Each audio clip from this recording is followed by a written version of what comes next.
नमस्कार, बहुत स्वागत है आपका। आप देख रहे हैं किस्मत कनेक्शन और मैं हूं आपके साथ शैलेंद्र पांडे।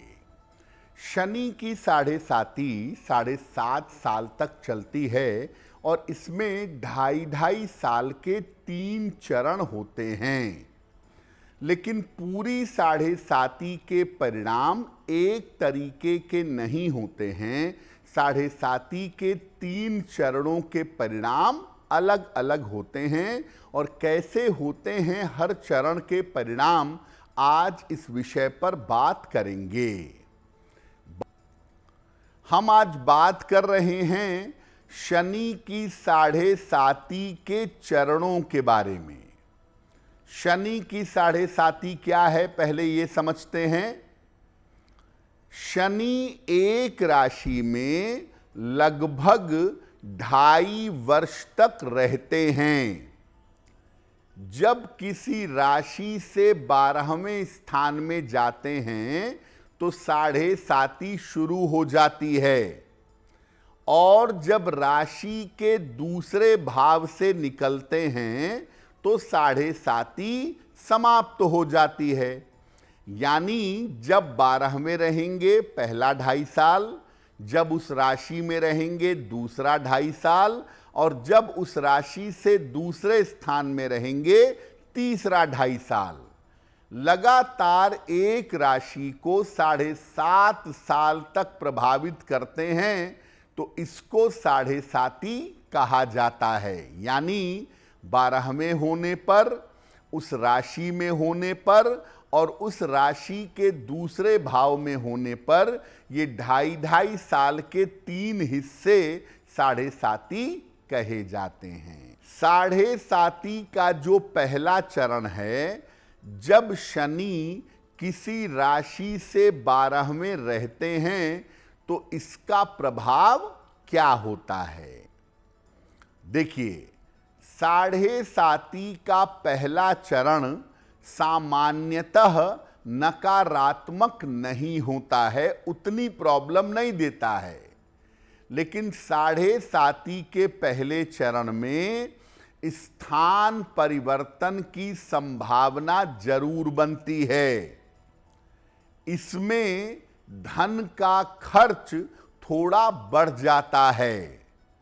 सर दर्द की शिकायत और आंखों की समस्या हो सकती है। साढ़े साती के पहले चरण से माता पिता की आयु के लिए थोड़ा सा संकट शुरू हो सकता है। पहला चरण जब राशि से 12वें होगा शनि, ये जीवन में बदलाव की शुरुआत करेगा और चाहें या न चाहें जीवन में बदलाव आरंभ हो जाएगा।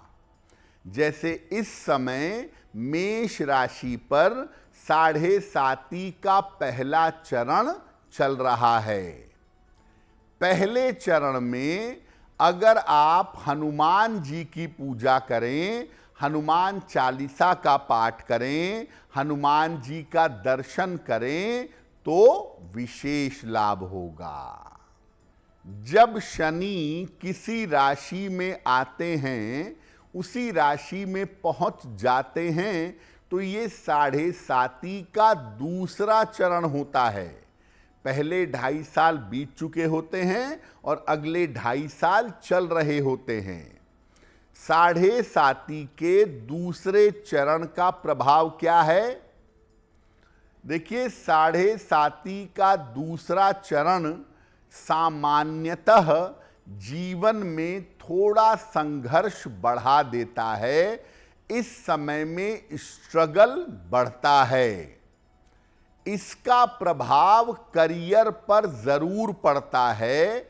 इसमें करियर के निर्णयों में और बदलाव में सावधानी रखनी चाहिए। साढ़े साती के दूसरे चरण में वैवाहिक जीवन का भी ध्यान रखना चाहिए, क्योंकि करियर के अलावा ये वैवाहिक जीवन में परिवर्तन ला सकता है।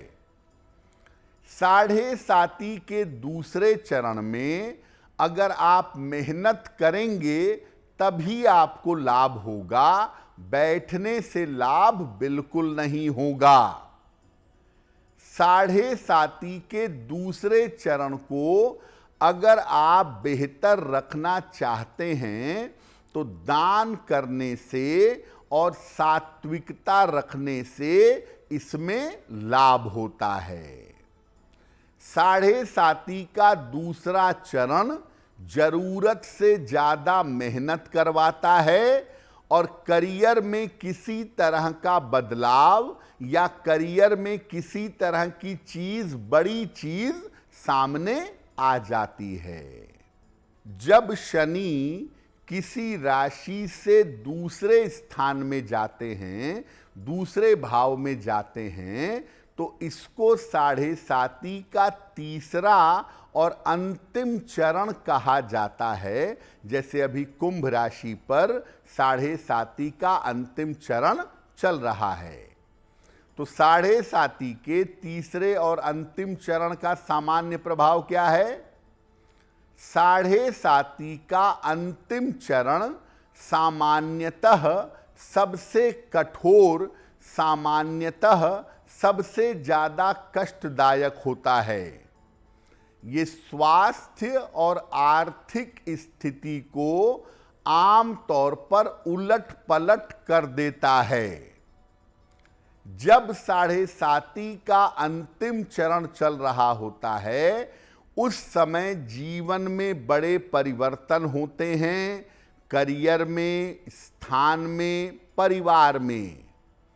साढ़े साती के अंतिम चरण में सावधानी की सबसे ज्यादा आवश्यकता होती है, क्योंकि अंतिम चरण में दिक्कत की पॉसिबिलिटी ज्यादा होती है। इस चरण में हर तरह की सावधानी जरूर रखनी चाहिए और इस चरण में माता पिता की आयु का और उनके स्वास्थ्य का ज्यादा ध्यान देना चाहिए। साढ़े साती का जब अंतिम चरण चल रहा होता है, उस समय शनि देव की उपासना करने से, सात्विकता से, पवित्रता से रहने से व्यक्ति को लाभ जरूर होता है।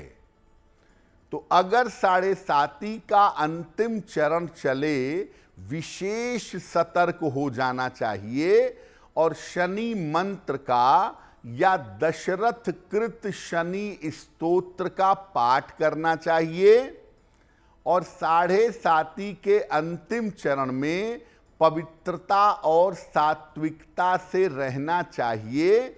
मांस, मदिरा इत्यादि का प्रयोग नहीं करना चाहिए।